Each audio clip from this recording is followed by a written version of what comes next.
careful on who you decide to meet up with on a dating app because you might just end up on a date with a narcissist. When I was in Denver, I ended up matching with a really hot 39-year-old who also happened to be a lawyer. I recently called off an engagement, so casually dating other people was kinda in the books for me. Before meeting him, I made sure I took all the usual precautions. We made it very, very clear what our boundaries were and said that there was no expectations. So like either of us could leave after a drink and it would be totally fine. Also, we made sure to FaceTime and he seemed super sweet, totally normal. However, the second we sat down, it seemed like he was on drugs. He would literally talk a million miles an hour about himself and wouldn't let me get a breath in. And the stuff he was bringing up was just odd. Like he even included that he broke off an engagement too. Hold on to that thought. 2 drinks in, this man leans over and says, I've been diagnosed with bipolar and schizophrenic disorder, but I didn't want to talk about it over text. Because I don't know a whole lot about those mental disorders, I felt a little uncomfy. I also didn't feel like that was a first date topic. Then he literally starts joking about murdering me and states that he would use my dead body for Face ID to text my friend that I'm safe so the timing is off for the investigation. Like for part 2. Part 2 of going on a date with a narcissist. So I start getting uncomfy and getting ready to leave. He offers to call a car and I say, oh no, it's fine, you got my drink, I'm just gonna go. And he gets confused and he's like, wait, what's going on here? Are we not going home together? I expressed that I was just tired and I wanted to get back to my hotel so that I could sleep and get on the road in the morning. He could not have been more offended by this and kept trying to make sexual comments to get me to come back to his place. Like, no, that's creeping me out more. So I get into my Uber and I make it home alone, and he texts me, tell Elise I said happy birthday tomorrow. That is my mom's name, and it was her birthday tomorrow, but I didn't tell him any of this information over drinks. That's when I realized he had found my Facebook, and then he called me. He proceeded to go off and lecture me because he couldn't comprehend why I wouldn't sleep with someone as great as he is. He expressed how much better he is than my ex-fiance, who I never brought up over dinner. This is when he let me know that he did his research on me before even meeting me, and I realized that a lot of the conversations that we had over drinks was him just verifying that I was the same person he found on Facebook. He still contacts me and I don't know what to do or say. Follow for more. You guys are not even gonna believe it when I say that when I was 15, I almost became a stepmom. Yes, we did skip a few chapters, so let's start from the beginning of the book. Back in the day, in middle school, there was this new bad boy in town. And for the purpose of the story, his name will be Dean. So Dean was a little bit older, but he would date some of the middle school girls. A little sus, I know, but even beyond this man had a bad reputation. And I did my best to stay away from guys like him. That was until the second quarter of my sophomore year in high school happened. And while my mom and I were walking around Walmart looking for a pair of jeans, we ran into Dean's mom. Well, our mom started talking and bonded really well. And that's when his mom suggested that we would be a really cute couple. She talked about how much he's changed, so I went ahead and added him on Snap. And the insane thing is that we actually started having really good conversation. Like deep existential ones. But one night I was bored and started to creep on his Instagram account. And I came across a gender reveal photo. This man had a whole son on the way. And I accidentally liked the photo, and that's when I got a text from Dean saying, go ahead, ask me. Part 2 to me almost becoming a stepmom at the age of 15. So when he asked me about liking the gender reveal photo, I just decided to go ahead and play it dumb and be like, what? And then he tried to act like that text was meant for someone else. And then I go, are you sure you didn't want to ask me about your kid?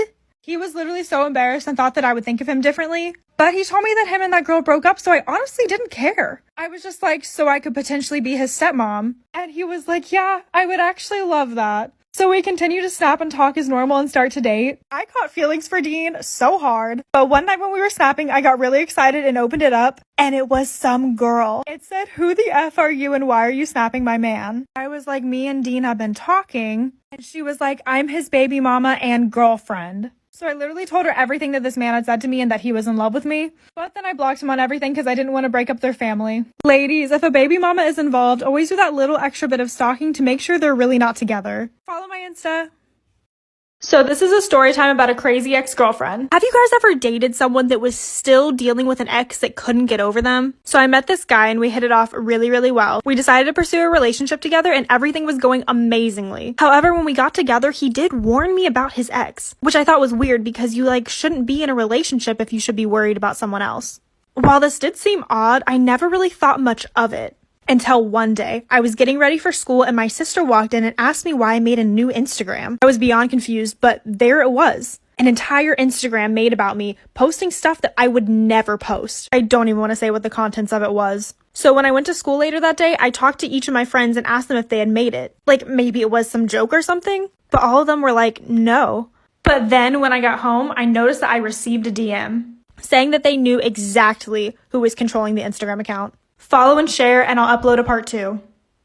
Hey guys, and welcome back for part 2 of my crazy ex-girlfriend story. I also want to thank you guys for supporting me. We're getting really close to 1 million. So I opened the message of the girl who said she knew who made the Instagram account. I realized that the message was from my boyfriend's ex's best friend too. She told me that obviously it was the ex-girlfriend and that she was really crazy and that I need to be careful and watch my back. I was absolutely terrified. I couldn't really tell if this was a joke or not. Like, I was hoping that someone was just messing with me. I ended up reaching out to the account that was posting about me and tried to confront her on the situation. Soon after I messaged this fake account, she ended up deleting everything, which is good, but I got some more stories from her best friend. Like, whenever her and her ex broke up, she actually claimed that she was the devil's daughter and could hear and see stuff or something like that. She basically just did a lot of stuff for attention. So the moral of the story is, please be careful if you're dating someone with a crazy ex. If you guys have a story you'd like me to share, DM me on Instagram or just follow for more content. 10 seconds. And he goes, fine. And he goes on his phone, does something for a second. He goes, there, it's gone. And I was like, could I see the deleted album just to make sure it's gone? And he goes, no, you can't look at my phone. And I was like, I don't want to look at your phone. I just want to see the album just to make sure the picture is gone. That's it. And he goes, no, you're not going to look at my phone. And I was like, sir, I'm not going to stop and I'm not going to leave until you show me the album. So please just show me the album so we can be done with this. So he shows me the album. The picture was still there. So I made him delete it in front of my eyes. What if I hadn't noticed that he took a picture of my address? And what if I went home that day and, that night when I took my dog out to pee, he was outside waiting for me? I mean... 911, what's your emergency? Yeah, so I need a cleanup service and a doctor or whatever. Sir, are you injured? I think so, but I can't really tell what's left. What's left of what? My wife was in the bathroom, so I figured I'd just go in the sink, and I slipped on my own piss, caught my dong in the sinkhole. I tried to pull myself up and hit the dang switch and got the dispose out turned on. Wait, what? I just ground up my own dick. Are you serious? I just ground up my own dick. Oh my god. The disposal has disposed my dick. Crazy story time about how my sister and I found out that we were hooking up with the same guy. So I was a freshman, my sister was a sophomore, and there was this really cute guy in her grade that I liked. But I could never find a way to talk to him because we weren't in the same grade and had none of the same classes. And my sister and I were not close at all. Like, we didn't tell each other shit, we didn't really talk to each other or anything. So by that being said, we never told each other about the boys that we liked. We just didn't have that bond. Well, track season came around. So they called all the people down who wanted to do track, and I saw him walk past my classroom window, so I decided to go too. So I signed up for track, and him and I started to talk a little bit. We exchanged numbers, and he was popular, I wasn't, so he didn't want to be seen with me. So after attendance, we would go to this graveyard right by the track and hook up. Well, the next day we had a meet in our school. So him and I went to the graveyard, hooked up, and that's when it started getting crazy like for part 2.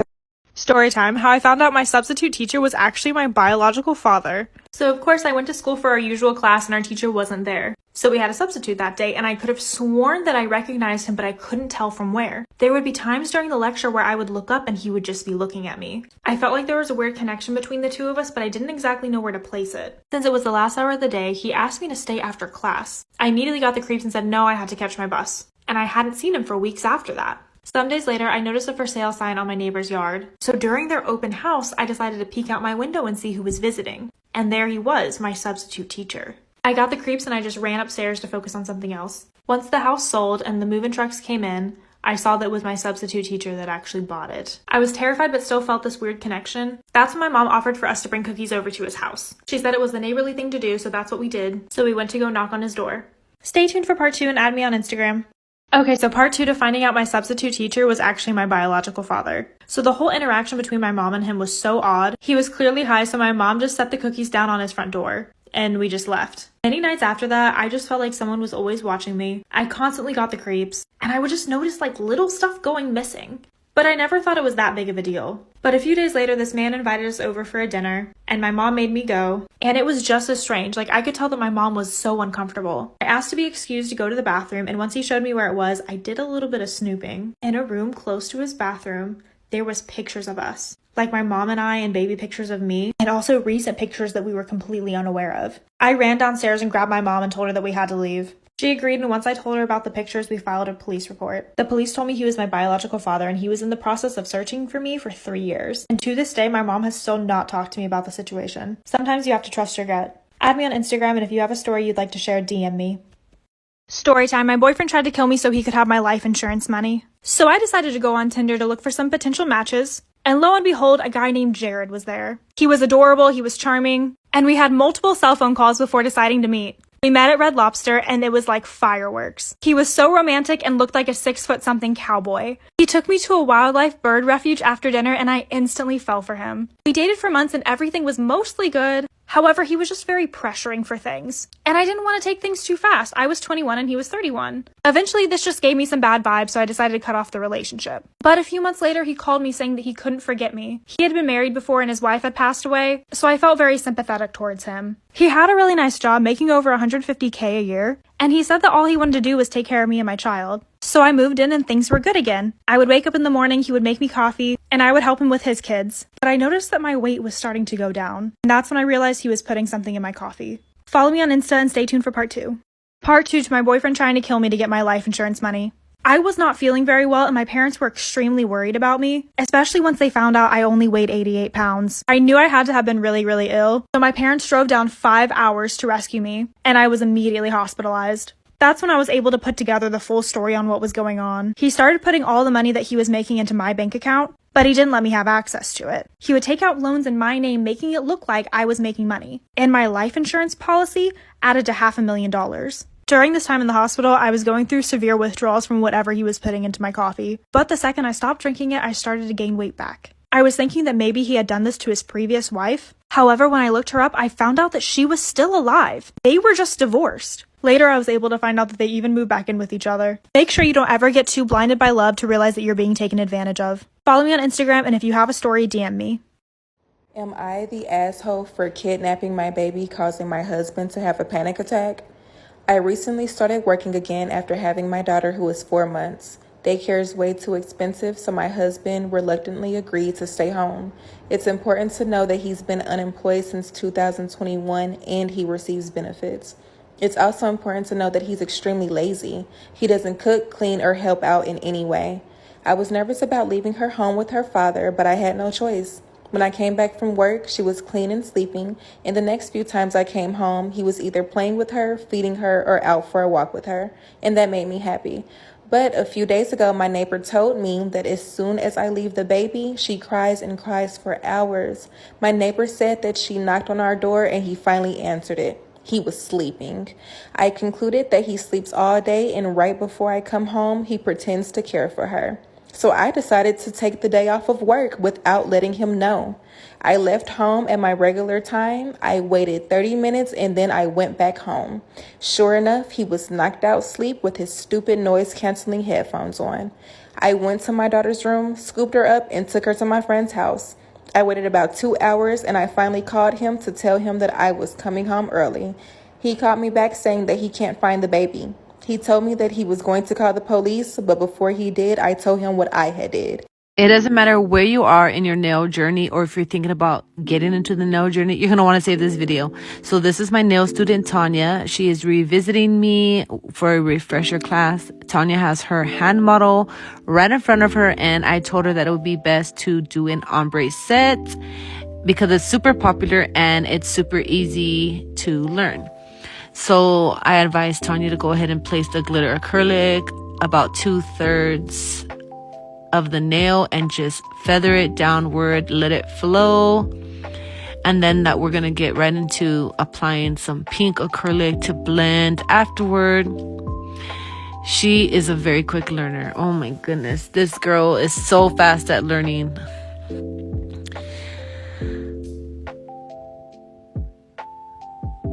And then I told her about the 5-in-1 wing nail safety bit because she has never used this e-file that she brought with her. So this is her first time. So I said, you know what? You're going to use the wing nails 5-in-1 safety bit because you don't need to be scared of cutting your model. You're going to go ahead and seal the cuticles really nicely and don't worry about cutting your model.